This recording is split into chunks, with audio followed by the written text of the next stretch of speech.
Hello, and welcome to Borrow My Belief, a podcast that's inspired to encourage you, the listener, to follow your dreams. And today I've got Samantha Houghton, who has actually helped me get through a writing process of writing my book, which I've wanted to do 3 years. And she's absolutely an exceptional example of somebody who's followed her dreams and the perfect second guest for this show. So, hello, Samantha. Oh, thank you. That was an amazing welcome there, Joanne. Thank you. Yeah, following your dreams, that's always been something that's really excites me. Just hearing those words then just excited me because I Yeah. think what's life if we don't do that, really. Absolutely. So, I mean, you've taught me so much, but first of all, Oh. if you let our listeners know a little bit about you, what you currently do. Yeah, sure. So, yeah, my childhood dream was to become an author and a journalist as well. I was like really loved writing, expressing myself. So that was the path I wanted to go down. However, I didn't. Life led me on a very different route, like it often does. But then I kind of circled back about 40 years. No, not 40 years. I'm making myself even older. So say when I was 15, about another about another 30 years. Yeah, 30 years on top of that. Circled back to getting very much into the writing, and then obviously I wrote my first book, and at that time that was just such a passion for me, and it was just like that, a bit like how I can see you are now, really like in my element, really elevated, excited, because I'd finally given myself that gift, that what I always wanted to do, my dream. Mhm. And so I ran with that, let go of my first business, had no idea what else I was going to do, but just really, really ran with the whole excitement and passion around. I've become an author, I've written my book, I want to help other people. And then it was just a very organic process of attracting people in to me. It kind of took me a bit by surprise, really, because I didn't sit down in a traditional sense and think, right, this is what I'm going to do next. This is going to be my next business, da da da. It was very just running with my passion, attracting people in, wanted to help to write their books, often about their stories, because that's kind of like what I did and what I'm really passionate about. And that was kind of 7 years ago, and it's just really evolved. It's just been, yeah, an incredible journey, lots of personal growth in there, business growth. And so how it looks today is, yeah, a bit different to how it started. But then I work with people like yourself one to one, guide them through kind of step by step to writing their book, or I write it for them as a ghostwriter. And then I do a lot of editing and things like that as well. And then I've just got just started to launch a new service that I've wanted to do for quite some time. So like an author VIP day. So that's like it's in a beautiful luxury surroundings. I live by the sea, so it's in a lovely place. You come and spend the day with me. We go through a lot. So basically what you and I did in the first 5 weeks, that's all into that day, and throwing in photography for your book and all kinds of goodies. So that's going off at the moment. And then yeah, just that's what I do now, and that's, I live and breathe it and love it every single day. But it was following my dream that led me to that. So, I'm looking at you, Samantha. You look really, really excited, and it's clear to me that you are living your dream, you're living your passion. And some of our viewers who are watching this Yeah. won't be. They'll No. be in a place where they might have an idea, they might not even know what they want, or they might be dreaming of something and thinking to themselves, this is simply not possible. Sunday Yeah. night comes round, they dreading Monday morning kind of idea. It might be that they've grown out of what they're doing. And I'm sure there's a time that you can remember when maybe you were in that position. So Yeah. if you were to look back at you that Yeah. wasn't so happy and wasn't so much in the Yeah. passion that you're in now, if you had any words to say to that version of you that she could hear you, what would you say to her? I would say, should have done it 30 years earlier. No, hindsight's a wonderful thing, isn't it? I'd say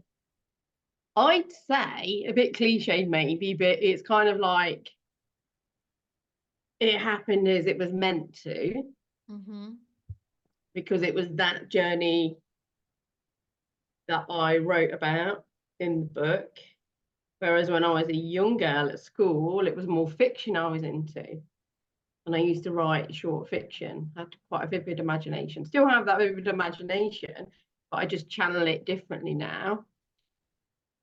And so if I had to like say to that girl, I'd be 100% to believe in myself. 100%. I know we've had this discussion privately, battled with my self-belief for the longest time, and have done through my business journey as well, sort of like the last 14 years, if you include the business before this one. But I've done huge amounts of self-development and healing work within that business journey in particular, probably like my biggest time of growth really, and then a lot of growth with writing my book. But where I am right now, I feel really lucky to be living, happily, purposely, passionate about what I do and how my life looks. But yeah, it was a big battle with my self-belief to get there, and still have my moments like we all do, where you can feel scared to sort of put yourself out there, whether that's like promoting something, a service, a new service. We all get those demons coming into our head that are saying to you, I think a really common one for me has been within my business is, oh, you're saying that same old thing again. You're sounding boring, Sam. People don't want to keep hearing about your business. But then it's like something always allows me to override that. And that does go if I think about that, that does go down to having that purpose and that dream, because, writing a book was it lit me up. When you think back to your childhood, those childhood dreams that light you up, how many people actually go on to do those things? I don't know the stats, but probably not that many. We get caught up in the world, don't we? And we get conditioned and all the things. So it really is a magical thing to go back and do what your inner child always wanted. Yeah. And it's almost like that. I don't know if you get this. I think you probably will. It's almost like you can have that inner child playing every day when you're in your purpose, because you're doing what you love. You're doing what your heart and soul has wanted you to do for the longest time. And so that's very powerful. I think if you can put more of your focus there rather than those little niggling voices, that has really helped me to override, self-belief, doubts and fears, because they have been very, very challenging at times.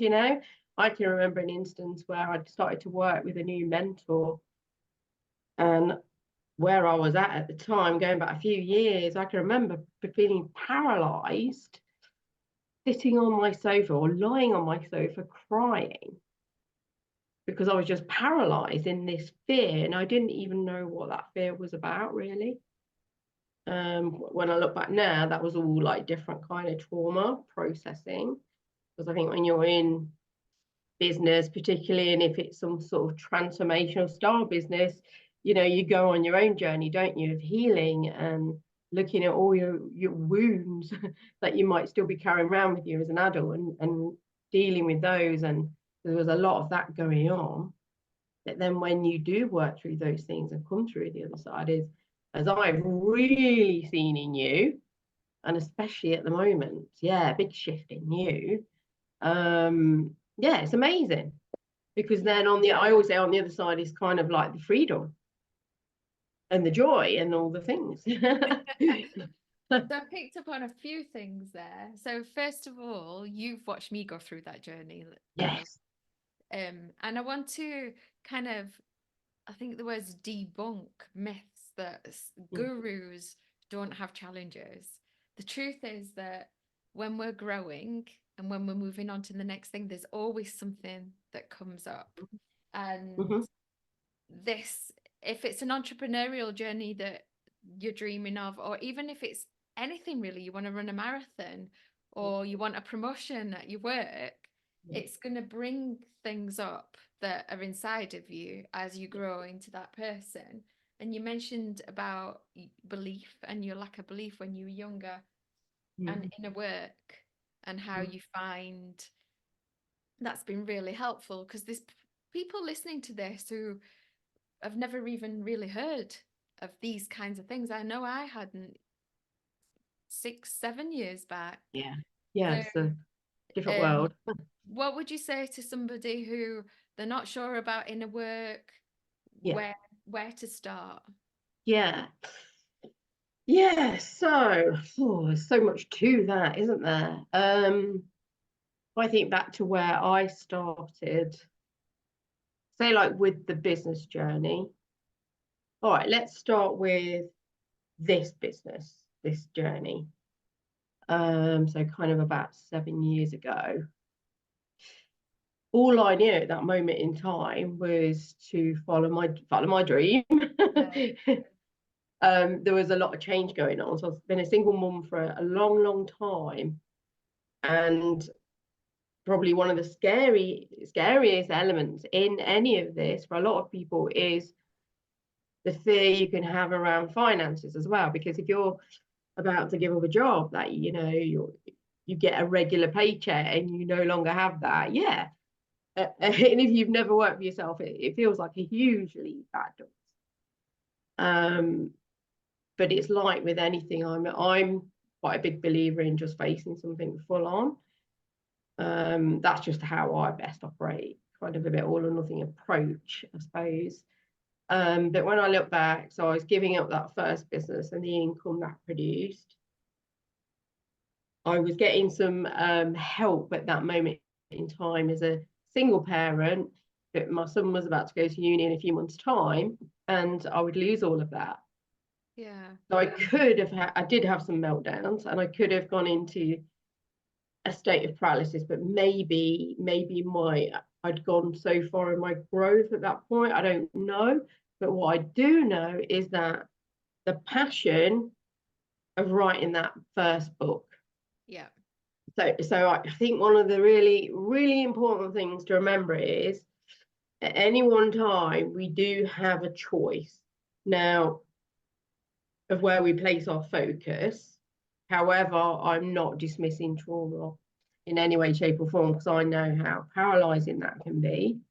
But I think it's knowing when you are in that place where old wounds have come up, and we often don't know what's going on for us and why we feel unable to move forward and take steps. It is often when it's like we're in some trauma, reliving some trauma that's kind of holding us back, and it can feel really dark and really scary and unknown. I think when I look back, one of the most important things would be is to be sitting in that, because I used to very much go into panic. I would go into panic and I would probably run. I would run from what was scaring me. That might be the new mentor I'd signed up with, whatever it is, I would want to run. I remember a person saying to me, like, you're having a knee-jerk reaction. And I did that many times with various different things. But then I think eventually it got to the point where it felt safe enough. And then I did some work on like calming my nervous system. Again, it's ironic, isn't it, that we learn all of this stuff often when we're on the entrepreneurial journey. Yeah. We don't kind of pick it up in other places. But it really is a journey of growth. So it would be, I think, really learning about yourself and about trauma and how to deal with that and how your whole system needs to be calmed down. And then when it is more calm, you are then in a better place to make that choice of, right, where am I going to channel and focus my energy? And I just know for me that if I pick something that really excites me and lights me up, flipping wild horses can't keep me from it. You know, it is. I heard something years ago, and it was like, if there's something you're looking to achieve, if you can turn that into a burning desire, and to get into that state of with anything, it's really powerful, because then it almost like takes over. I always see it as like scales that need to tip. You need to go 1% more into wanting something than running from it. That's how I always visualize it. And I just think, if I embrace anything in life that I'm really excites me and lights me up, it's going to happen without a doubt. It's going to happen. You know, you reminded me of the journey that you've took me on. So, what keeps coming through really clearly is having a why and a burning passion and Mm, following your heart. And so mm, when the obstacle comes up, you've got that North Star. And I'm thinking about the journey yeah, that you took me on right at the beginning. You yeah, mentored me on this authorship, and right yeah, at the beginning, you had me work out what my North Star was. We did a mm, vision board, even wrote a mm, letter mm. from a future reader to myself. And then when I was having my wobbles along the way, you just weren't having any of it. You just kept pushing me along. I think at one stage I decided to put it on hold. Yeah. And you were like, come on now, Joanne. And it really comes through in what you're saying, that that's what's important, that end goal. And then Mm. ultimately what's happened with me, because we started this, what, like end of August, maybe August time. Yeah, something like that. Yeah, yeah. And then ultimately what's happened with me is there's no stopping me now. Yeah, No, I can see. if I hadn't have had you like pushing me along the way, like I'd paid the money, which is Yep. important because that's the commitment. Committing. Yep. Then you took me through a process. Then I had my wobbles and my meltdowns and all the rest of it, and you kept reminding me. So I had my mentor there, and anything that I've done that as I've seen through to the end, I've either had a community of Mm, people mm. that have been cheering me along, or Yeah. I've had a mentor. And Yeah. I know there's people that can't afford mentors, and you can find communities. As Yeah. you watch videos, get yourself into the right frame of mind, and when it comes to the wobbles, maybe have a friend hold you Yeah. accountable. Yeah. So Definitely. But you know what? I think some of it, yeah, definitely your environment and the people around you, huge makes a huge difference. But I think also, don't take away from that with what's within you. So you had certain traits there which you very much committed, though. You had your wobbles, but you always came back to it. You never quit. You didn't quit. You always came back to it. And I saw spurts like early on. You were very passionate and excited, and you were writing, and you were sending stuff over, and yeah, we're really cracking on. And then I could see you go into like more of a wobbly period.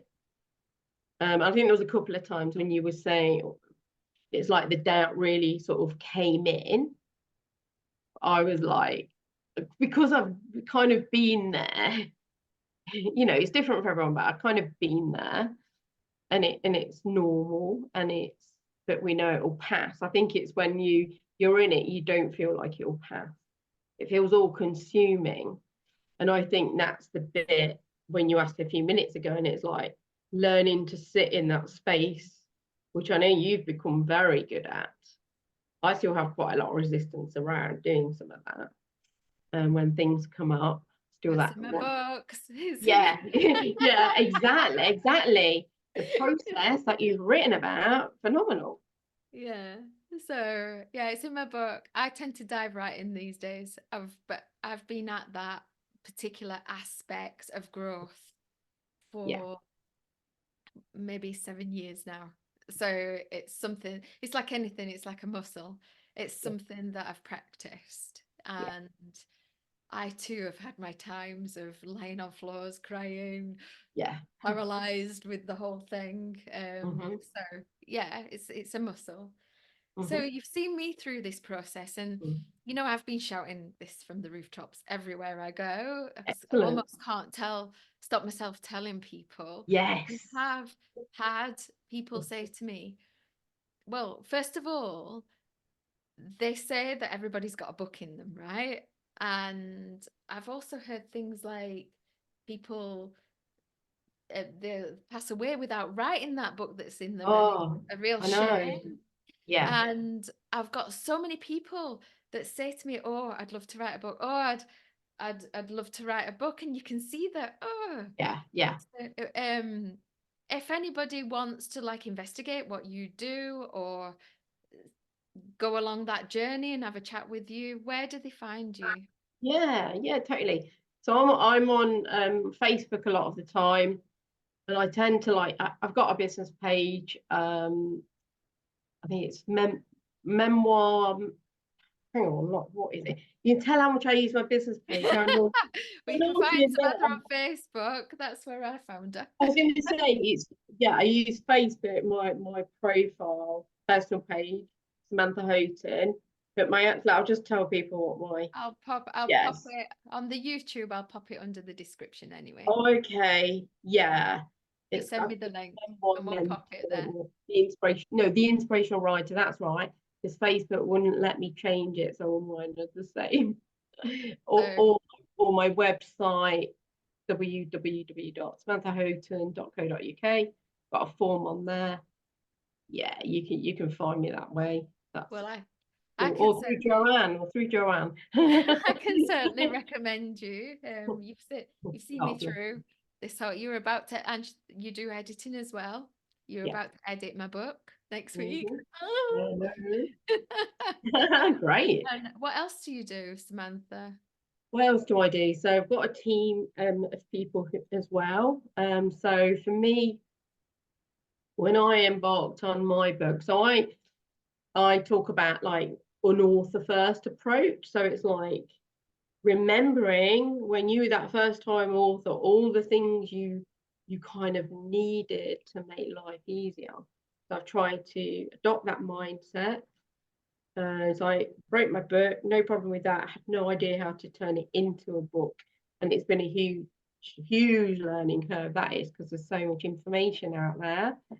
So yeah, and I wanted to deliver that, take someone from, the idea in the head, I want to write a book, or sometimes there's 10 books I want to write, I don't know which one, it's all muddled, wherever they're at, through to it's published, it's out there, people are buying it, and not leave any part of that journey out. And so yeah, I've got a team that help with everything to turn it into a book. So that's, as you're about to find out, you'll go through the stages. So once your book's written, then looking at editing, proofreading. So that's like getting your manuscript pretty much spot on, you know, ready to move forward. And then there's all the design side for the outside of the book. So a beautiful book cover gets designed. If you have an ebook, that gets created. And then the typesetting, which is all the interior design of your book, lots of choices. It can radically change the look of a book. And then through to publication, and then get your book printed. And then obviously there's all the side, almost say then the work begins. So as in marketing it, obviously getting it into the hands of the right people. Speaking goes hand in hand with that. Here you can do for your book, the possibilities are pretty endless, really. And I always say your book is such an asset because it's there forever. You've created like a legacy as well, but it's very much an asset for your growth, other people's growth, and then a business as well. That's wonderful. Well, Yeah, thank you, Samantha. I want not to at all. one question to Yes. ask as we end this. If you had any words of advice for the audience, for somebody who's perhaps, that person who's on a Sunday that's dreading a Monday? Just one piece of advice. What would you say to them? Have quiet time, because the world's so noisy, especially with the online world. It's so fast. To have quiet time, maybe on several occasions, so you can really tune in and listen. Because I'm a firm believer that we all have everything within, our answers to what we're looking for, maybe externally, like many of us do, to really tune in and like, what is it I really want? Because you'll know, you might not think you do, but you'll know deep down what's going to really light you up and put that fire in your belly every day. Because to me, that's what life's about. It's discovering that and following those dreams. Because at the end of the day, who wants to have regrets or be, in a job that's not fulfilling you? Might be that you don't want to start a business, not at all, but it might be a different path to follow. I just think we kind of all owe it to ourselves to be on that path that lights us up. Life's meant to be joyful and exciting and passionate and purposeful and all of those keywords. That's a really, really lovely message. And thank you. Thank you for joining. It's so special to have you here. Thank you Oh, for thank joining you, me. Joanne. I've loved supporting you. Thank you. Thank you for having me on.